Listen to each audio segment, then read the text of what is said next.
She is a steel predator, a submerged colossus, nearly 8 million kilograms of metal, 115 meters long, capable of carrying a dozen cruise missiles and about 30 high-power torpedoes. What truly lurks beneath the waves?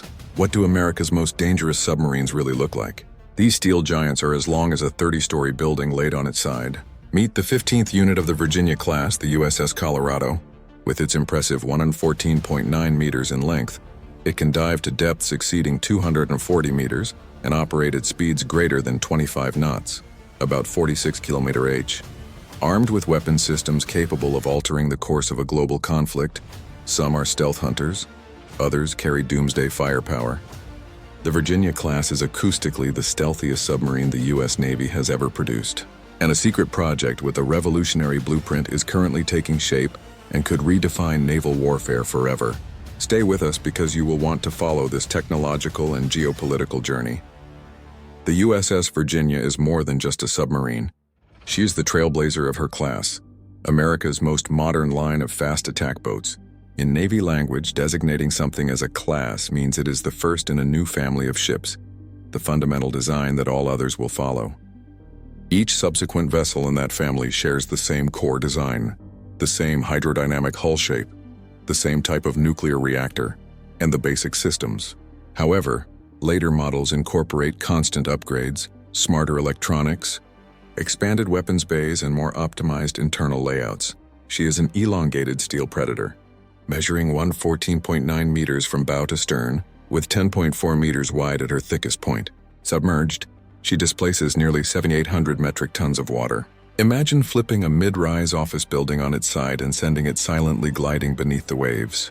The Navy only admits she can dive deeper than 240 meters and run faster than 25 knots. Beyond that, they won't reveal a single word. Because what enemies cannot measure, they cannot prepare to face. The story of the Virginia class begins in the 1990s. The Cold War was over, defense budgets were shrinking, and the Navy faced a dilemma. They had just finished designing the Seawolf class, enormous, lethal, and cripplingly expensive. At billions of dollars each, the Navy could only afford 3. What came next had to be smarter, leaner, and still terrifying to America's rivals.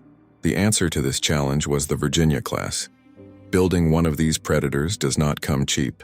The early boats cost around $2.8 billion each. The larger, newer versions with additional payload sections now approach $3.6 billion and can exceed $4 billion per unit. The construction method was as bold as its design. Instead of leaving the entire job to one yard, the Navy split the task. Electric Boat in Groton, Connecticut, and Newport News Shipbuilding in Virginia worked in tandem. Each built sections of the submarine, traded them, and stitched them together. This was not just about cutting costs. It forced the yards to learn from each other, kept both teams skilled, and established a rhythm that eventually allowed 2 submarines per year to roll off the line. This build system, inaugurated with the Virginia, is still the backbone of American submarine production. The Virginia herself took shape quickly. The Navy signed the contract in 1998, laid her keel a year later, and by August 2003 she was sliding into the Atlantic. Linda Johnson Robb, daughter of President Lyndon B. Johnson, served as her sponsor. On October 23, 2004, she was officially commissioned. She also made history as the first American submarine designed entirely on computers. Every cable run, every pipe, every bunk was modeled digitally before steel was ever cut. This digital approach revolutionized maintenance and training. One of its most audacious leaps forward was not about firepower, but about eyesight. Older submarines relied on periscopes, those long steel tubes that punched through the hull and required the control room to be positioned directly underneath. The Virginia discarded that. Instead, she carries photonics masts, telescoping camera stacks with day, night, and infrared sensors. These beam video into the control room, where sailors watch the surface on massive wall-sized displays. It is the difference between peering through a soda straw and standing in front of an IMAX screen. And since the control room no longer had to sit under the periscope, the designers moved it down to a wider deck, freeing up space and providing the crew with a smarter, more ergonomic layout. At its core beats the S9G nuclear reactor, built to last its entire 33-year service life without ever needing refueling. Imagine acquiring a vehicle that never needs fuel. This reactor powers turbines that drive a pump jet propulsion system instead of a traditional propeller. The pump jet is smoother, quieter, and much harder to track. For a hunter in the deep, silence is not just an advantage. It is survival. Her bite is as sharp as her silence. The Virginia carries 4 21-inch torpedo tubes, loaded with the Mark 48 heavyweight torpedo. These are wire-guided killers, designed to crush submarines and rip the keels out of surface ships. And the real differentiator: the torpedoes are constantly upgraded with new software, making them smarter and deadlier without ever swapping the hardware. But the Virginia was not built just for torpedoes. Flexibility was part of its DNA. As the first of the line, she carried 12 vertical launch tubes in her bow, each ready to fire a Tomahawk cruise missile. Tomahawks are long-range assassins, capable of flying over 1,600 kilometers, contouring the terrain, and hitting a single target with surgical precision. On the Virginia, they can be fired in a rapid salvo, delivering a sudden punch without overwhelming the torpedo room. Although later submarines in the class switched to 2 larger payload tubes, each carrying 6 missiles, the Virginia kept her dozen and proved in testing that they worked perfectly. The stealth of the Virginia class is legendary. Did you know that every piece of machinery is mounted on floating bases to prevent vibrations? If you want to know more about how the U.S. Navy achieves this acoustic invisibility, leave a comment with the word stealth, and we will make a dedicated video about it. Stealth is her true weapon. Her hull is wrapped in sound-dampening tiles. Every piece of machinery is carefully mounted on floating bases to prevent vibrations from leaking into the water. Everything about her is tuned to vanish into the ocean's background noise. The early boats, like the Virginia, carried a massive spherical sonar array in the bow. Later submarines in the class swapped it for the large aperture bow sonar, LAB, a horseshoe-shaped array that was cheaper, easier to maintain, and more accurate in passive listening. This continuous system of upgrades, new hardware every few years instead of waiting decades for a new design, began with the Virginia. She also plays a role that never appears on recruiting posters.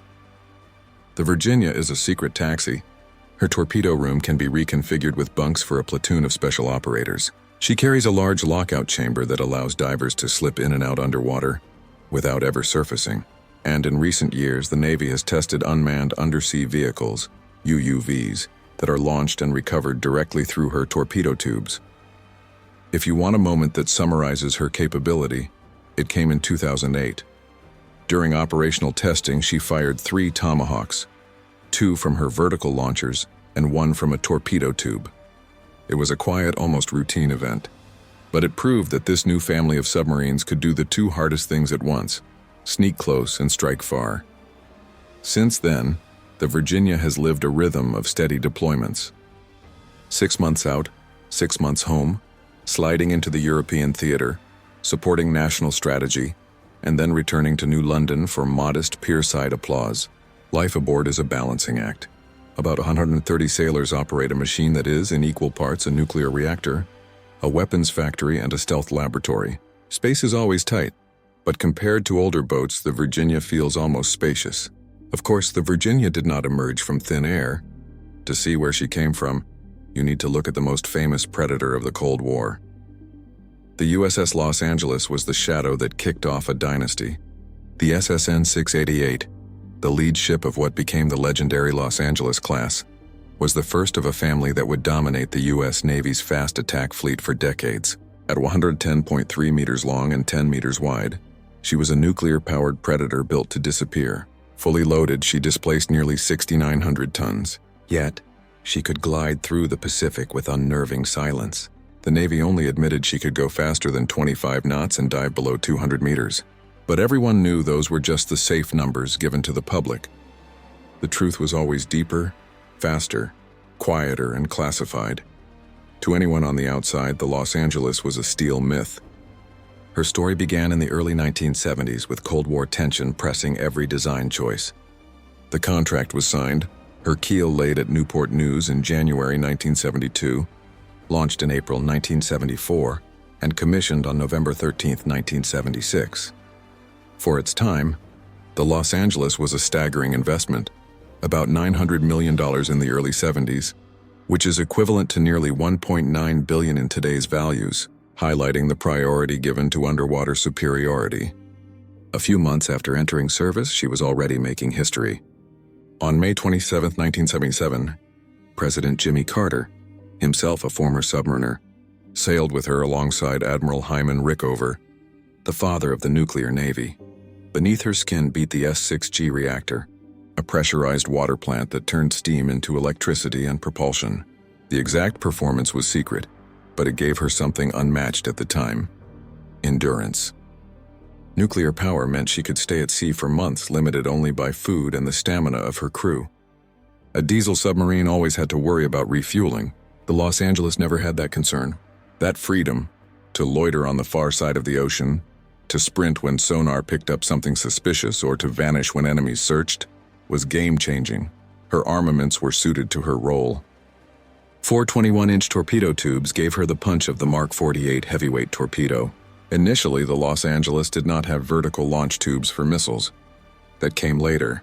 But even in her earliest days, she could fire Tomahawk cruise missiles through her tubes, transforming from a submarine hunter to a land attack sniper in a matter of minutes. Later sister ships in the class, the Flight 2 and 688 Earnow boats, added 12 dedicated vertical launch cells, but the lead ship proved you did not need them to make a difference. More than her steel and her weapons, it was where she sailed that cemented her importance. After commissioning, the Los Angeles plunged directly into Mediterranean workups, NATO exercises, and a whirlwind of training. In the late 70s and 80s, she was in the thick of Western Pacific, Westpac deployments, slipping into patrols that remained buried in classified logbooks. The rhythm was relentless: patrol, upkeep in Subic Bay or Guam, a brief port call in Hong Kong, and then back out again. Sailors called her a travel machine, but in truth she was a ghost factory, producing presence without fanfare. What made the Los Angeles more than a one-off prototype was evolution. She was the first draft of a family that would stretch to 62 ships built over nearly 25 years. The class split into 3 flights. The early boats looked like the Los Angeles herself, with a spherical bow sonar and 4 tubes. The middle batch introduced the vertical launch cells. The final 23, the 680 A-body boats, were quieter, easier to maintain, and had the capability to operate under the Arctic ice.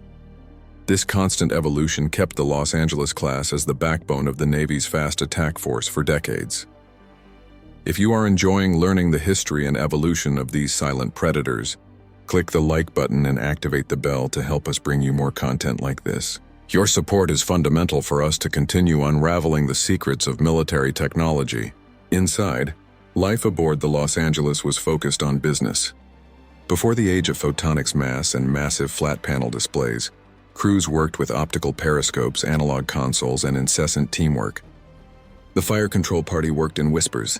Sonar operators strained to pull a single faint sound out of ocean static. Navigators threaded black water with nothing but charts and math. It was cramped, hot, and extremely efficient. And for those who served, it was addictively purposeful.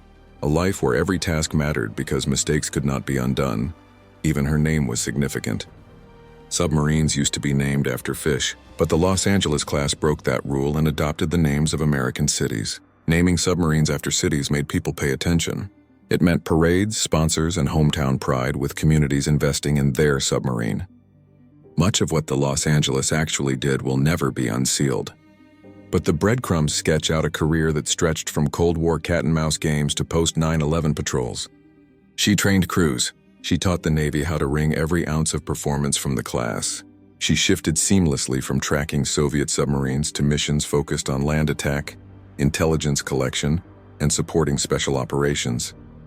She did it all for over 30 years, a long time to remain sharp in a world that changes quickly. Like every submarine, she carried traditions. In 2007, as the oldest attack boat in the Pacific, she became guardian of Rear Admiral Richard O'Kane's cribbage board. O'Kane, a Medal of Honor hero and skipper of USS Tang, had left that board behind as a good luck charm. The rule was simple. The oldest submarine in service kept it until she retired and then passed it on. The Los Angeles took it to sea, and when her time came, handed it to USS Bremerton. It was just a small wooden board, but it carried decades of pride and memory. In 2010, her career was coming to a close. The Navy held a farewell ceremony at Pearl Harbor in January, before sending her north to Puget Sound for inactivation. She made a final visit to her namesake city, then entered the careful process of shutting down a nuclear submarine, removing fuel, dismantling systems, recycling steel. She was officially decommissioned in February 2011, and the following year she was gone, cut apart and melted down. Her metal turned to civilian use, but the class she started is still out there. Submarines like San Juan, Helena, Charlotte, Key West, and many others still slip under the waves from Norfolk, San Diego, Pearl Harbor, and Guam. The Los Angeles class was a masterpiece of its time, and the Virginia class is a masterpiece of ours. But the Navy is already looking ahead to the next generation of attack submarines, the SSN-X. This new class is not just an incremental improvement. It is a quantum leap in capability. Designed to dominate the oceans for the next 50 years, the SSN-X is being designed to combine the best features of the three most lethal submarines the U.S. has ever built: the speed and payload of the Seawolf, the stealth and sensors of the Virginia, and the lifetime reactor of the Columbia-class ballistic missile submarine. The requirement is clear: a submarine that can accelerate without screaming, lurk without being heard, hit harder with more weapons and more robots in the torpedo room, and stay at sea longer with fewer interruptions. This combination pushes the displacement upwards because silence demands space. The more you isolate the machinery, the more space you need. The larger the sonar arrays, the more volume you consume. Analysts watching trade studies expect the SSN-X to be larger than the Virginia and perhaps even larger than the Seawolf, exceeding 10,000 tons submerged. If the Navy's ambitions survive contact with reality, this will not just be another carrier of torpedoes and tomahawks. The real revolution is in what the Navy calls horizontal payload, the torpedo room. This is the flexible compartment that you reconfigure when the mission changes. In the SSN-X, it will not just be racks of torpedoes and missiles. It will also be interfaces in space for advanced unmanned undersea vehicles, UUVs, distributed sensors, long-range drones, and whatever else the job requires. The vision is simple yet radical. On one patrol, you are loaded with torpedoes and mines. On the next, you are babysitting a team of robotic scouts, launching and recovering them through your tubes, providing them with power and data, and then pulling their eyes and ears back into your combat system. The submarine becomes the central node of an underwater intelligence network. The final push is what the Navy calls decision superiority. This means knowing what is happening faster and acting smarter than the adversary. Anyone who has ever sat in a control room will tell you that the toughest decisions often hinge on weak, ambiguous contacts. A whisper of a line on the sonar cascade. Is it a merchant ship hundreds of miles away? Or is it a rival attack submarine close enough to ruin your day? The SSN-X is being designed to process more raw information, fuse it cleanly, and present it in a way that allows humans to make better decisions under pressure. More sensors, better computing power, displays that actually provide clarity instead of clutter. Of course, ambition always collides with money. The Navy's own planning figures estimate each SSN-X at about $7.1 billion per unit. The more cautious Congressional Budget Office raises that to nearly $8.7 billion. Either way, we are talking about a ship that costs more than a Virginia with a payload module, but less than a Columbia-class boomer. It is tempting to imagine futuristic duels. Hypersonics, lasers, but the real advances are quieter. Literally, hull shapes that cut the water with fewer whispers at low and high speeds. Machinery isolation so refined that you can hear the difference just by walking through a compartment. Power distribution that does not transmit a signature to anyone listening, and combat systems whose software can be updated like a smartphone without having to tear open the steel. These are the kinds of boring, invisible excellence that keep a submarine hidden when it needs to sprint across an ocean, or glide out of shallow waters at periscope depth, or lurk for days in an area where the environment itself conspires to give it away. A debate persists in the background: nuclear fuel. Some advocate for low-enriched uranium reactors for non-proliferation reasons. The Navy's answer is a firm no. The impact on performance, the cost of redesign, the delays, none of it is militarily worthwhile. The SSN-X will maintain the highly enriched fuel that lasts the life of the ship, the same philosophy that drives the Columbia. The payoff is simple: freedom. Freedom from midlife refueling overhauls. Freedom to plan patrols without looming shipyard periods. Freedom to maintain pressure on the far side of the world without pause. Adversaries are not standing still. Russia is still building advanced attack submarines. China has increased its underwater fleet at a pace that surprised planners a decade ago. Both are pouring money into long-range sensors and anti-submarine weapons designed to shrink the ocean for American ships. The U.S. response is not to build more hulls than them, but to take a quantum leap in capability, to make the SSNX so silent, so versatile, and so effective that no rival commander would dare to risk it.